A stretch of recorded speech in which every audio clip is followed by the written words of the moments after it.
Well, good morning and welcome to a Sunday theology class.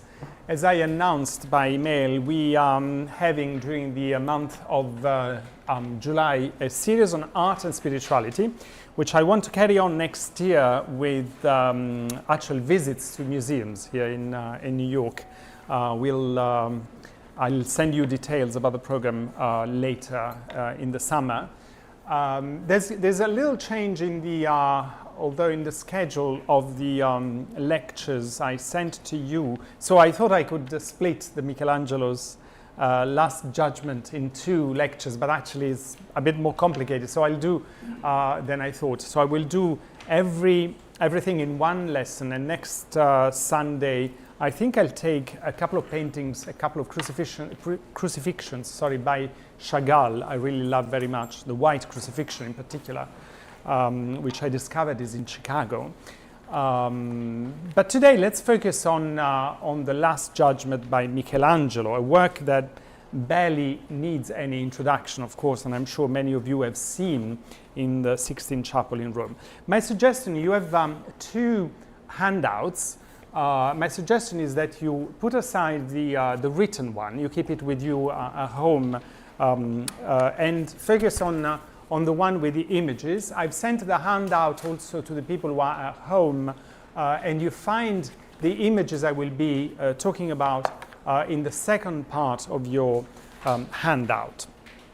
So go to number 1. You have little numbers just below each of the images.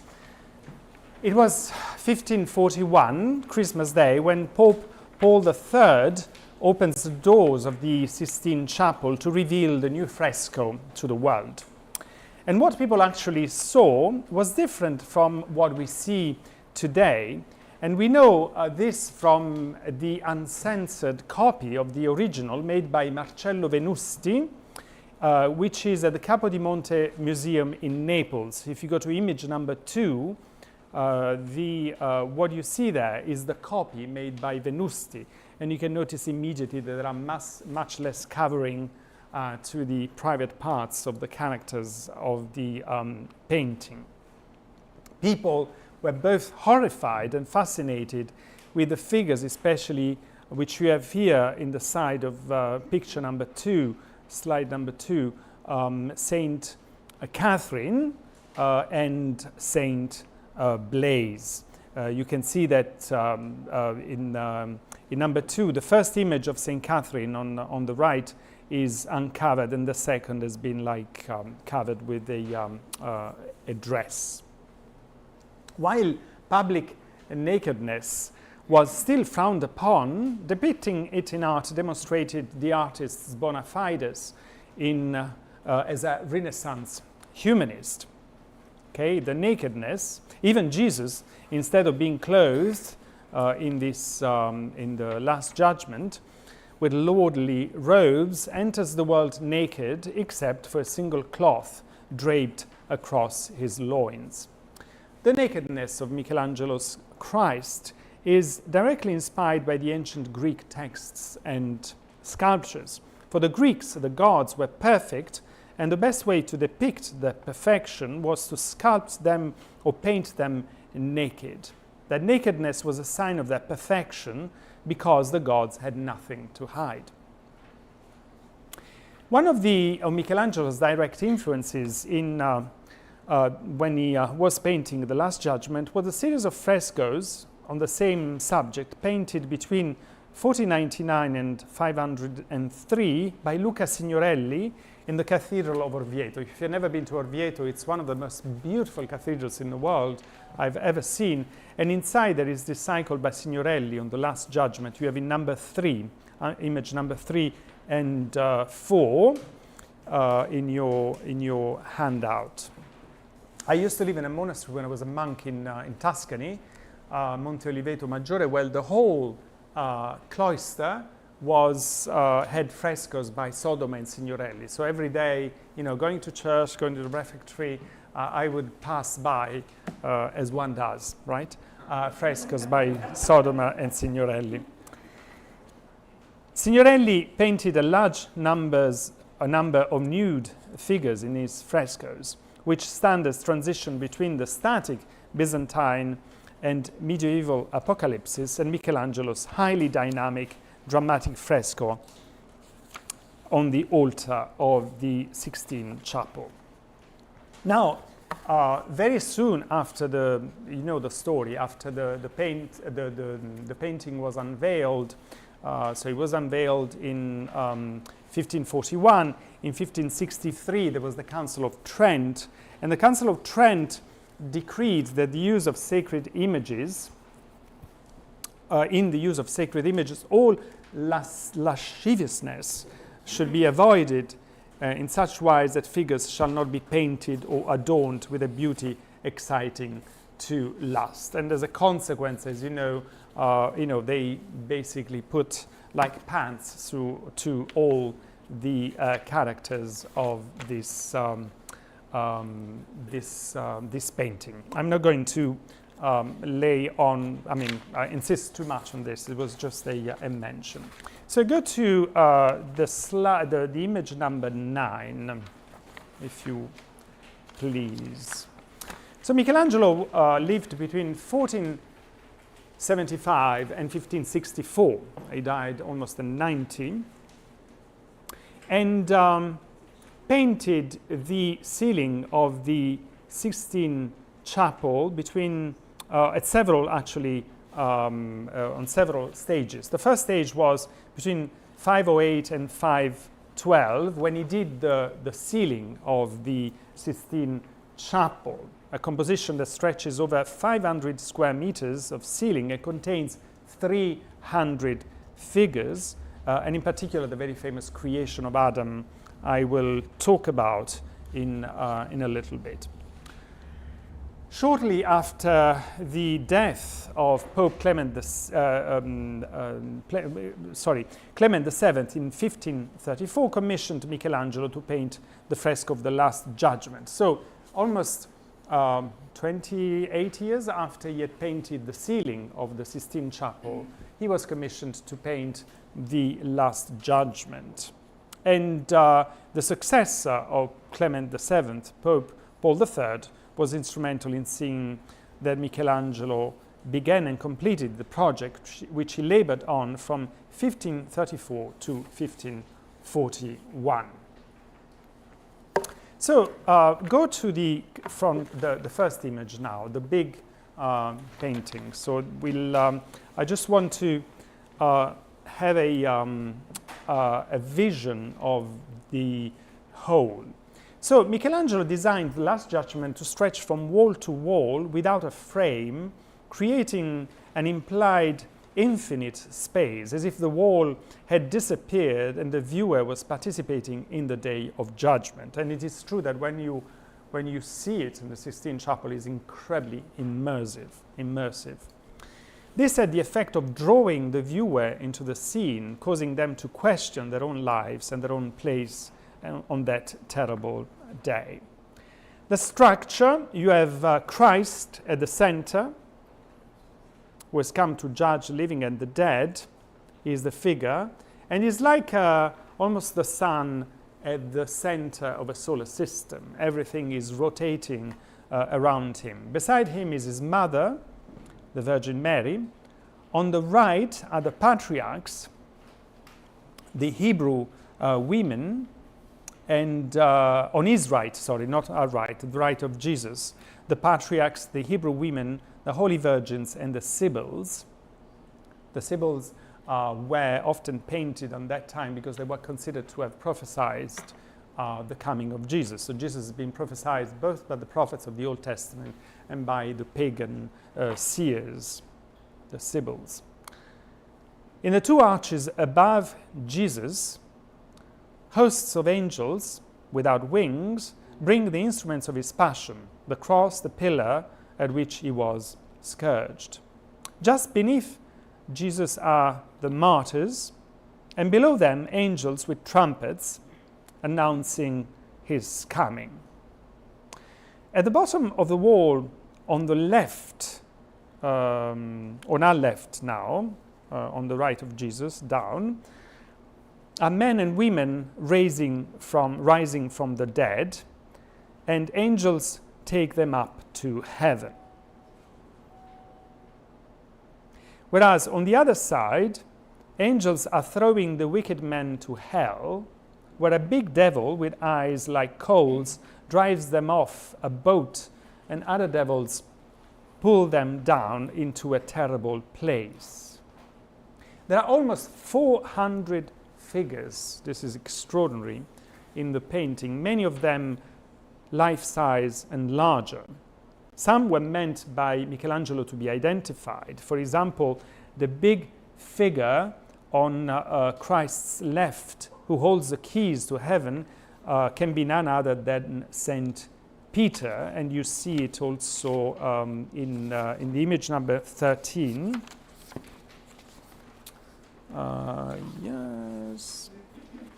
Yes, you see the image of Peter there. And the woman with the fragment of a wheel, I showed you earlier, must be St. Catherine of Alexandria, and the instruments of martyrdom. But whether Michelangelo intended to portray other specific personages, people from the Bible or history, or even living men, no one can say for sure. Not all the characters have been identified. There's been attempts to do it, but they are not. There's a number of uncertainties.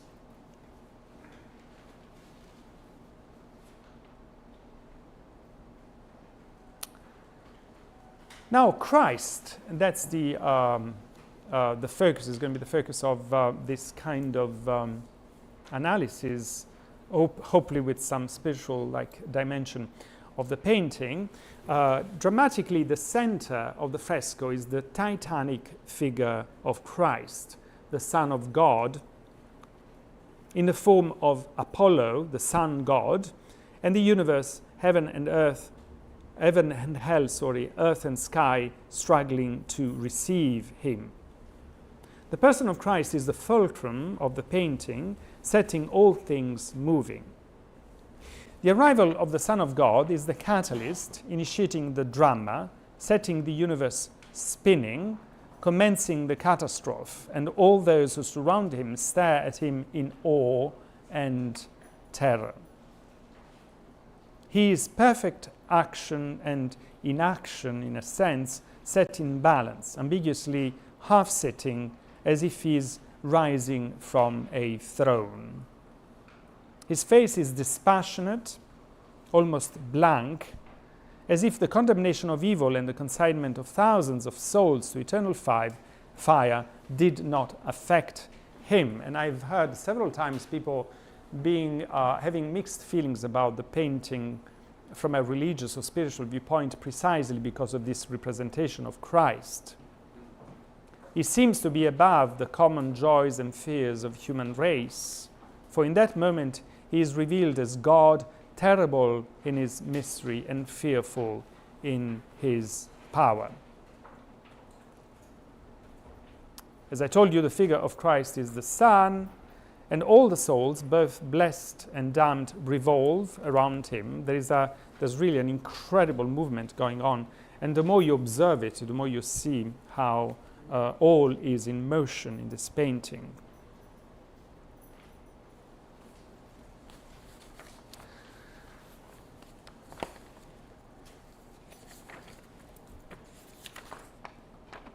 Now,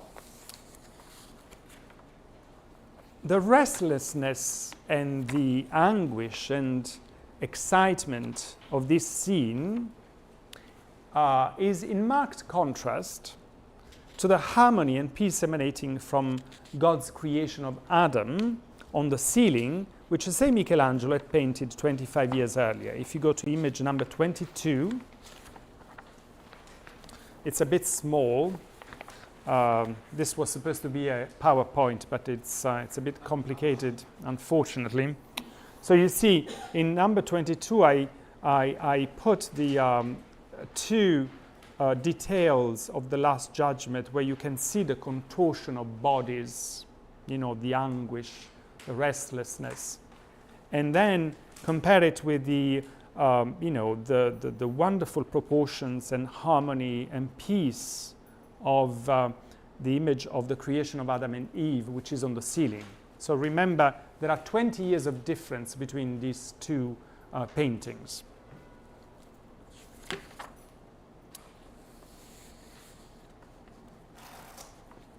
A historic religious and spiritual upheaval had happened in the intervening period during these 20 years with the beginning of the Protestant Reformation. You have in number 23, Martin Luther. As you know, he started his protestation with the thesis in Wittenberg in 1517. So remember, Michelangelo had finished painting the ceiling in 1508. 9 years later, there is Luther, and in 1541, he completes the Last Judgment. And it has been proved historically, the analysis of the writings of Michelangelo. Michelangelo had been very deeply influenced by the Protestant Reformation. He was part of a group that meditating on scripture and on some of the writings of Luther, and in many ways was kind of mulling over how the church could reform itself, how much merit there was in the Lutheran thesis. And the title of this painting is The Last Judgment, right? But in scripture, judging and reigning are synonyms. By claiming that the last judgment belongs to Christ, the New Testament affirms that in the history of the world and in the story of each one of us, the final word belongs to God alone. And this is very strongly in the mind of Michelangelo. So it is as if the Michelangelo who painted the Last Judgment left behind the dream of perfection of his earlier years. You have the Pietà here, number 24, which is a triumph of harmony. Again, compare the representation of the body here with the representation of the body in the Last Judgment. It is as if by kind of straining this harmony, by creating these restless and contorted kind of bodies, Michelangelo was looking for a way of alerting his contemporaries about their complacency, just as Matthew does in his stark parable of the Last Judgment.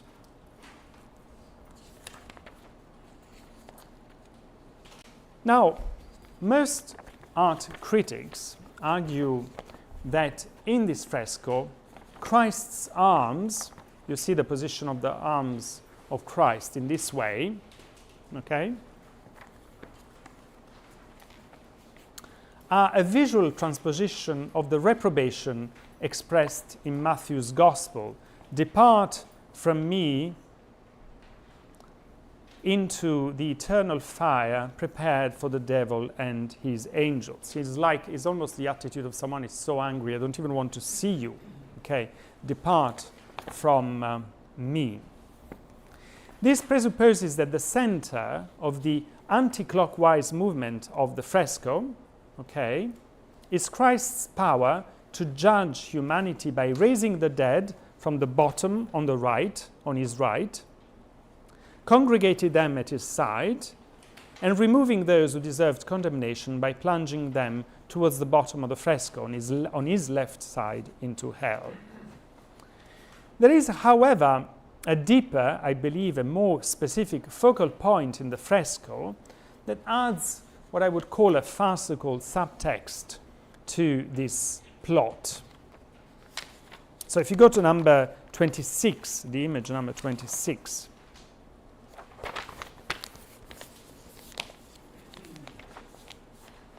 besides judgment, the almost theatrical position of Christ's arms is performing another function. The right arm is raised to expose the rib cage to view. You see? And the left arm ends with Christ's index pointing at the wound caused by the spear of the Roman soldier who pierced Jesus' body to make sure that he was definitely dead.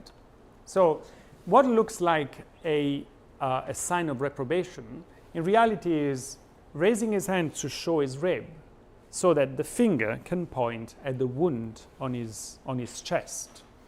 And that's something that really struck me when I kind of was contemplating this image.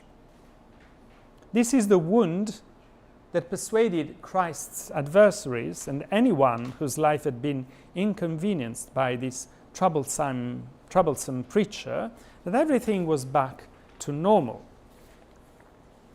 And if he really was God, as he claimed, then God was dead. You know, when you have an open wound on a body, especially, you know, in that position, it means that the life of this person is over. The spear that pierced that rib cage and opened that wound was meant to make sure that Christ was dead. Now, whenever I go to the actual location of this fresco, the Sistine Chapel, I cannot avoid being intensely aware that this is a hall where, you know, recently you saw that so much of the course of the world history is shaped. You have an image of the Sistine Chapel in number 27. This is the place where cardinals congregate to choose the new pope. This election has become less overtly political in the past century, but it cannot be denied that for most of its secular history, and especially in Michelangelo's time, it was marked by scheming, corruption, simony, threats, and sometimes physical brutality. The act meant to epitomize the Church's commitment to let God's kingdom come through the appointment of Christ's highest representative on earth, according to the Roman Catholic understanding of the role of the Pope, was conducted as if God was irrelevant, as if he was not acting in history, as if he was dead, and therefore as if there would never be any accountability for our human actions, especially by those who were supposed to be ministers of God.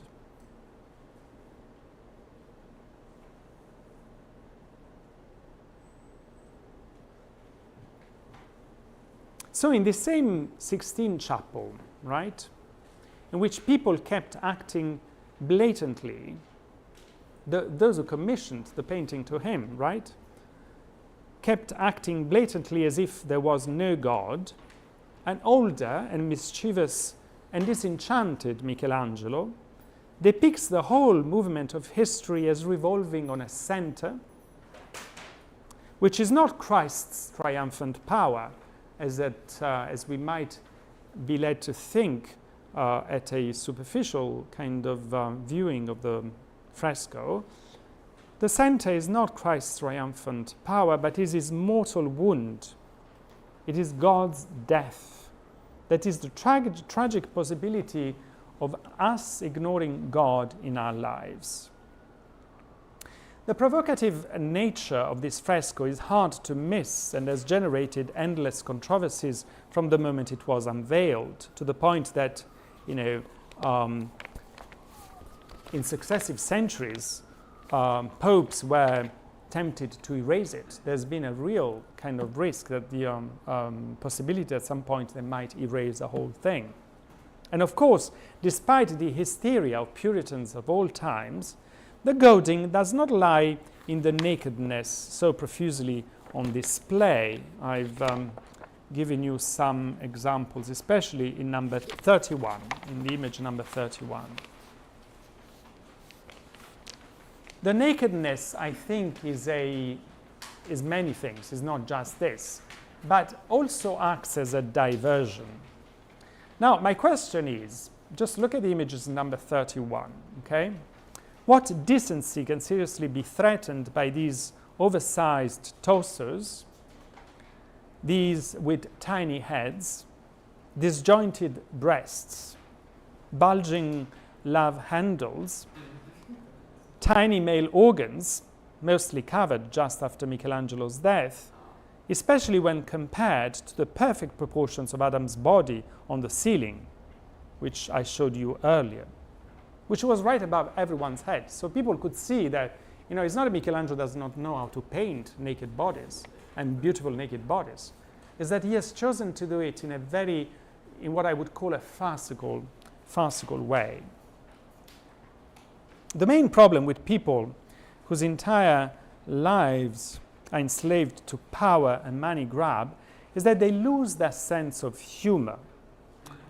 Otherwise, how could they have missed the comical aspect of the fresco?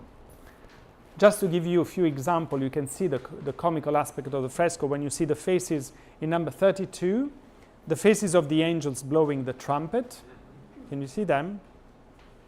Then you can see St. Bartholomew holding his skin, which, by the way, represents Michelangelo's feature. The face of the skin, the hanging skin, is the face of Michelangelo. Then the well-known cowering of the reprobate man, you see it's a bit tiny, I'm sorry, but it's in the same slide in number 32. And then Charon, in the first figure, the first image on the top, on the left, you see this man with an oar who is beating savagely the damned. This is Charon, right?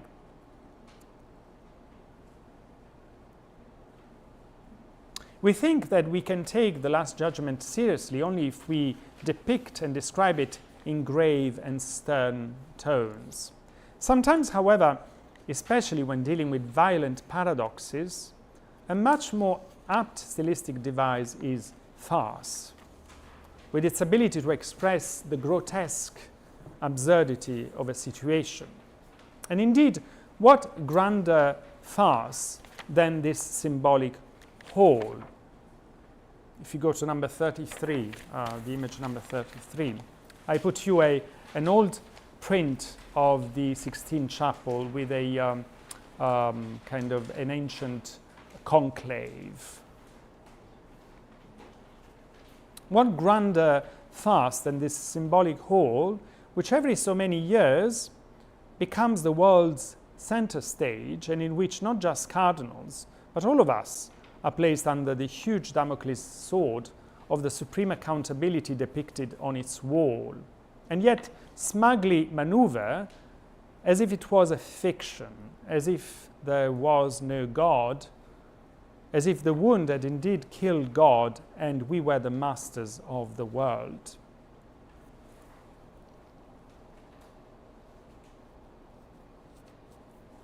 This is the reason I think that we completely, or often, we miss the real focal point of the fresco. That is the real throbbing heart of history, the locus where God's power really lies, in this wound. We represent God to ourselves as this scowling divinity, when in reality he governs history from this wound, an empty cavity that is from a need, from his hunger and his thirst under the most improbable disguise. So you see, when you go back to the whole of the painting in the first image, the idea is that, there is so much going on, and you have this,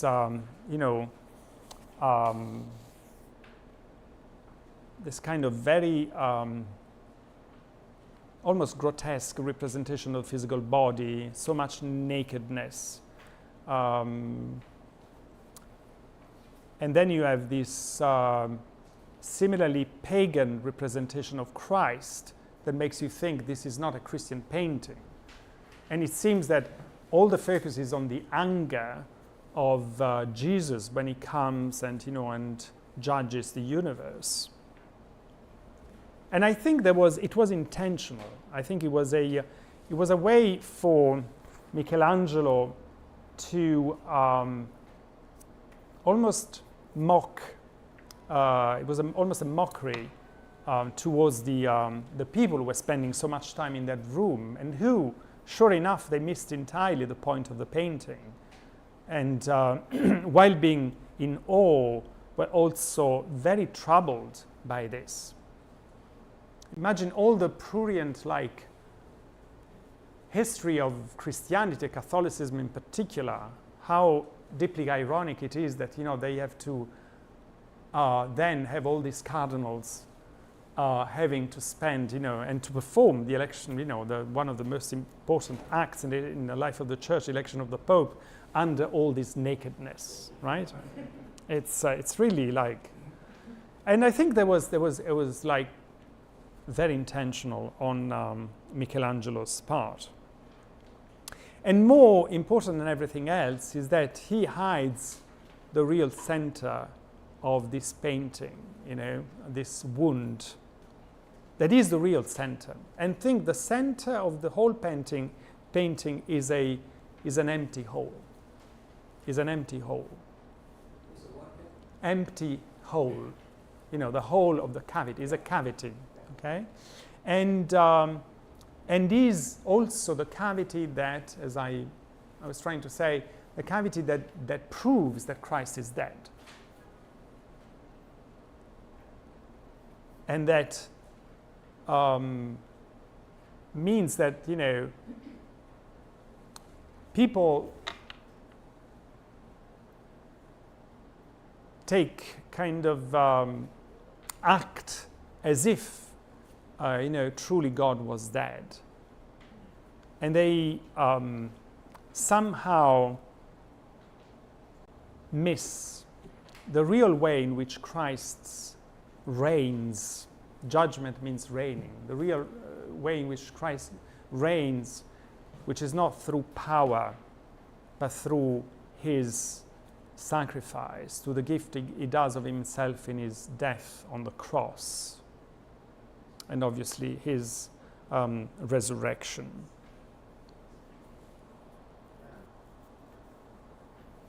So I think this is also a metaphor of what happens when we read Scripture, because the way we read a painting and we read Scripture is basically the same.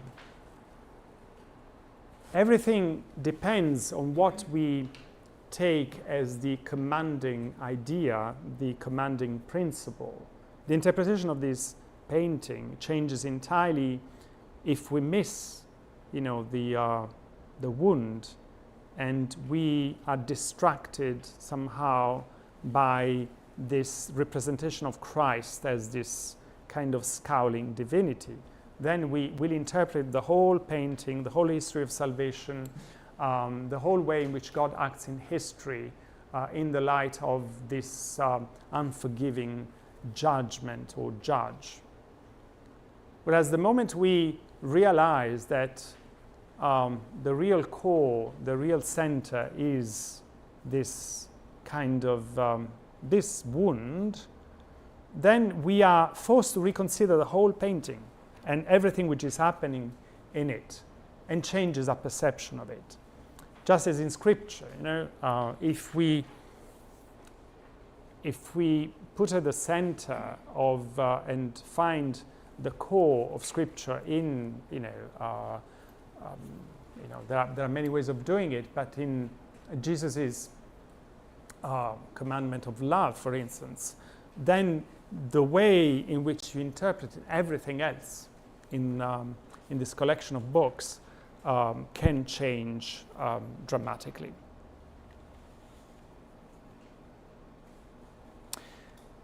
So this is a little bit the kind of my way, at least, of looking at this painting, and you'll find much more details in the handout which I've given to you. So you, but it would be interesting. I would be interested in, especially if you have seen it already, whether this speaks to you, whether you have a different perception of this painting. What is your reaction to it?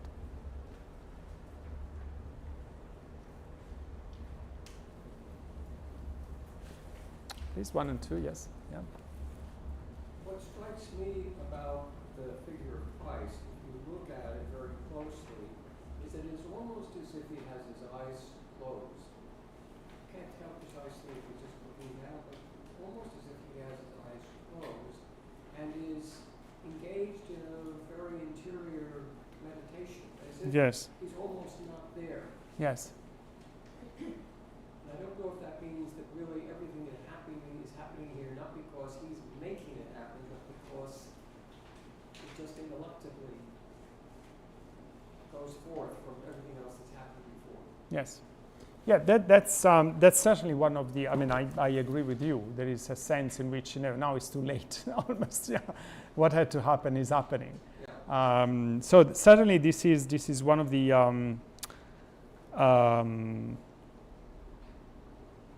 one of the ways. Yeah. Yeah, thank you.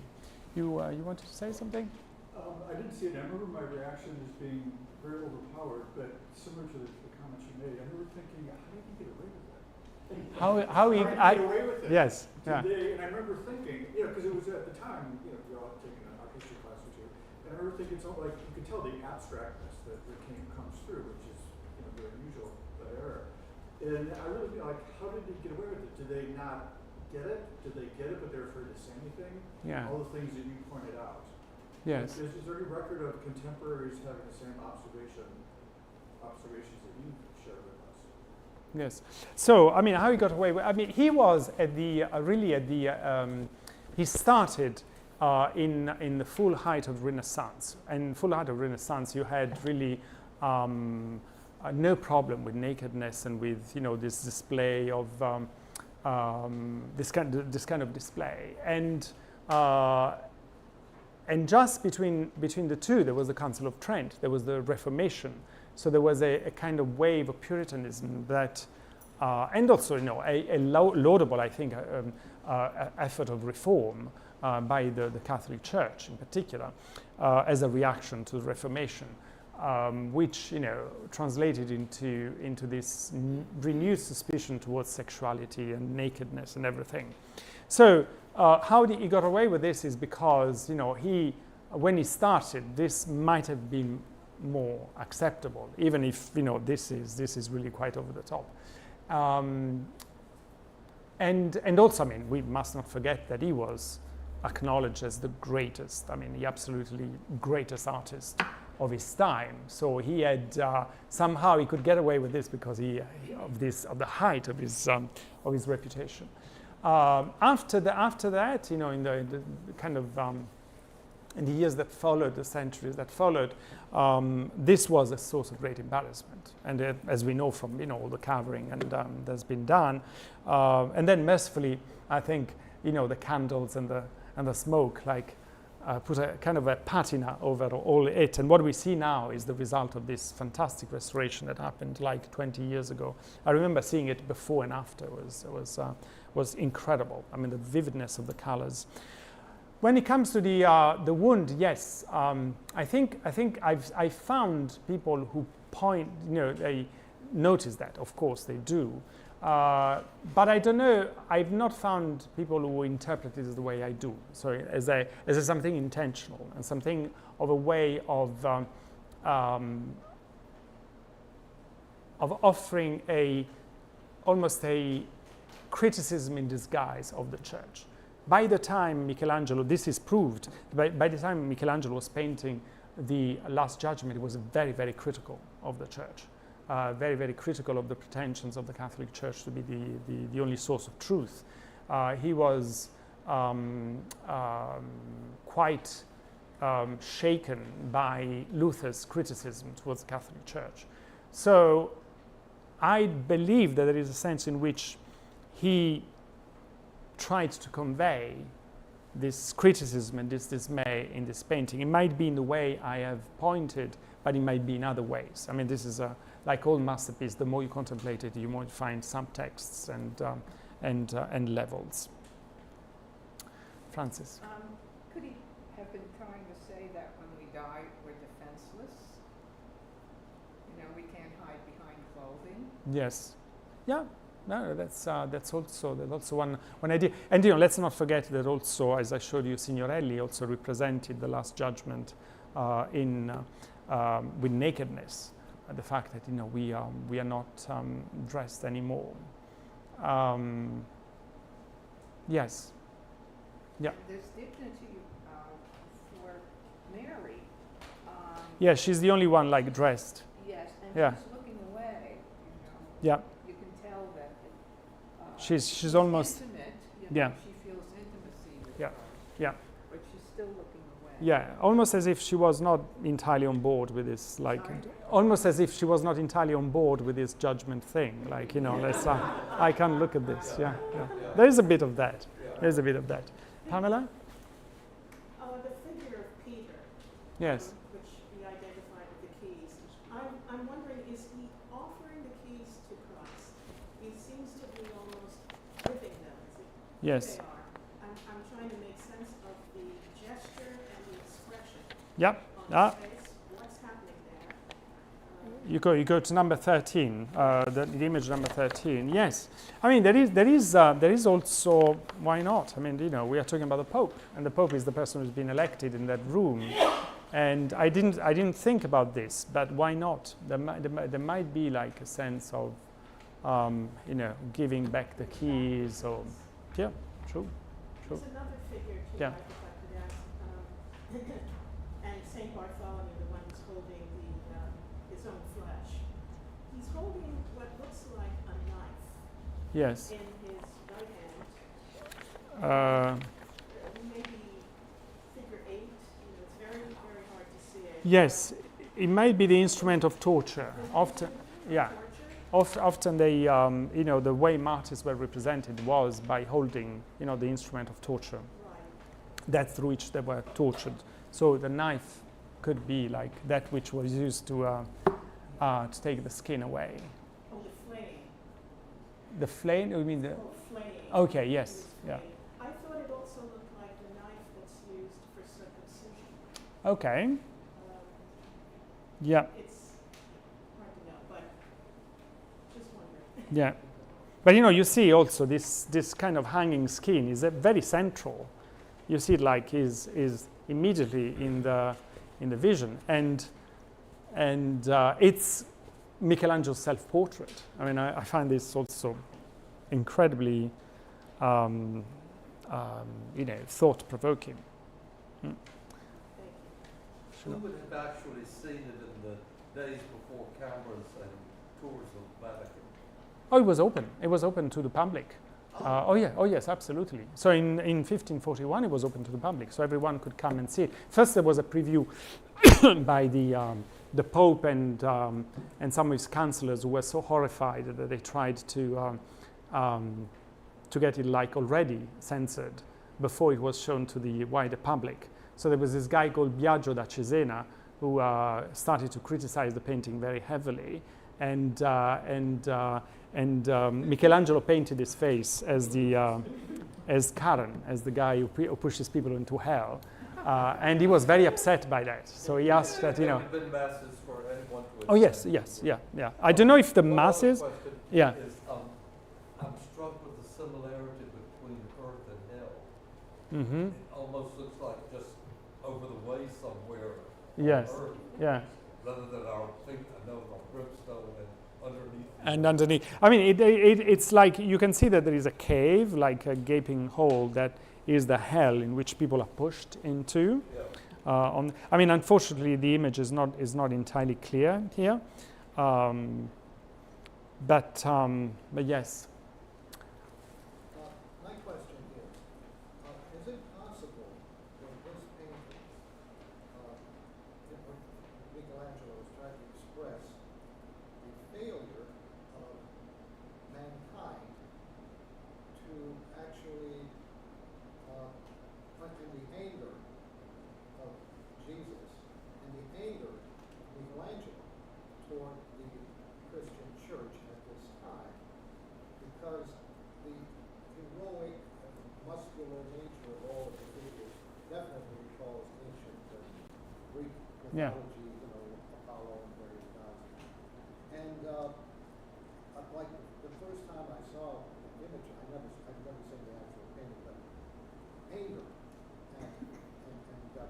also Michelangelo often referred to himself as the slave of the church. He didn't want to paint the Sistine ceiling, Yeah. and he was constantly Egged on, forced yes, yeah. like an employee.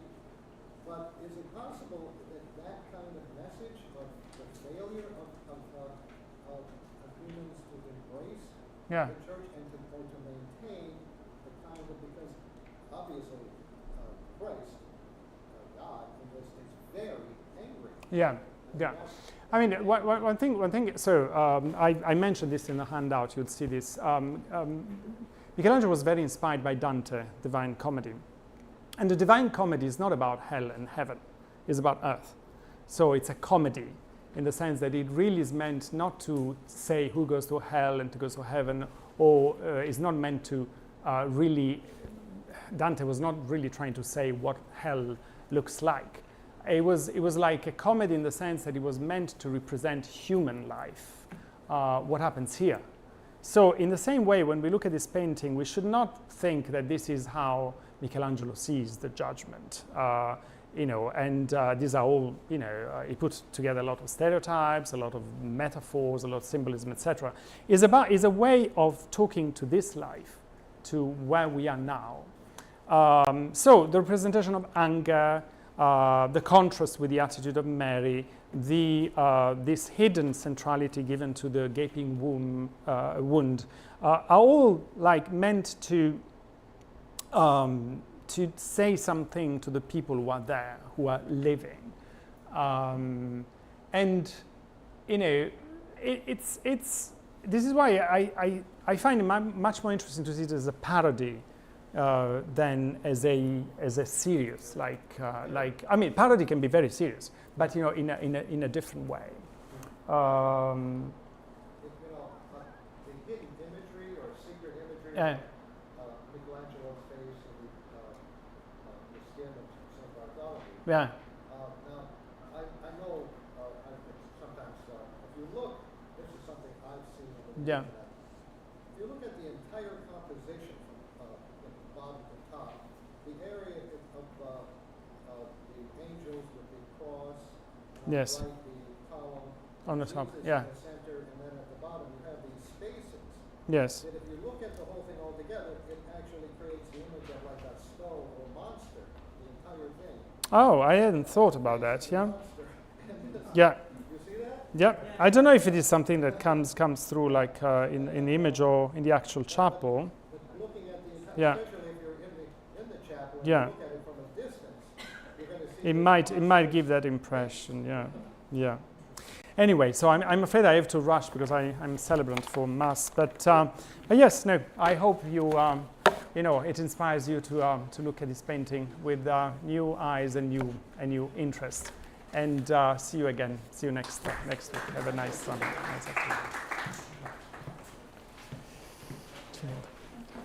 It's just as controversial as this statue of Oh, sorry.